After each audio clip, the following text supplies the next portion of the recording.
শ্রীলঙ্কার সন্ত্রাসী হামলা শোকের ছায়া বিশ্ব ক্রীড়াঙ্গনেও। সাবেক আর বর্তমান ক্রিকেটারদের টুইটে ঝরছে ঘৃণা আর সমবেদনার কথা। টুইট করেছেন টাইগার ওপেনার তামিম ইকবালও। জানিয়েছেন এমন ঘটনার কোনো ঠাঁই হতে পারে না পৃথিবীতে। বিস্তারিত ইমরান হুসাইনের কাছে। ইস্টার সানডেতে প্রার্থনারত ছিলেন সাধারণ শ্রীলঙ্কানরা। মুহূর্তেই পাল্টে গেল সব। একে একে 8টা বিস্ফোরণে কেঁপে উঠল দ্বীপ রাষ্ট্রটি। রক্তাক্ত শান্তিপ্রিয় শ্রীলঙ্কা। 3 গির্জার একাধিক হোটেলে সন্ত্রাসী হামলায় নিহতের সংখ্যা 200 ছাড়িয়ে গেছে।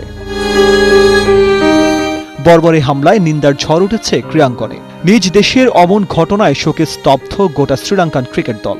সাবেক লঙ্কান অধিনায়ক কুমার সাঙ্গাকারা টুইটারে জানিয়েছেন নিজের হৃদয়ে রক্তক্ষরণের কথা।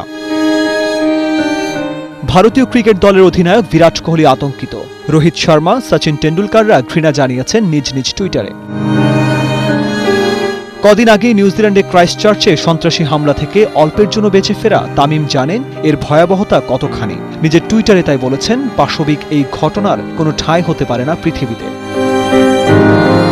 পাকিস্তানের মোহাম্মদ হাফিজ, সাউথ আফ্রিকার ডেল স্টেইন কিংবা টেনিস তারকা সানিয়া মির্জা।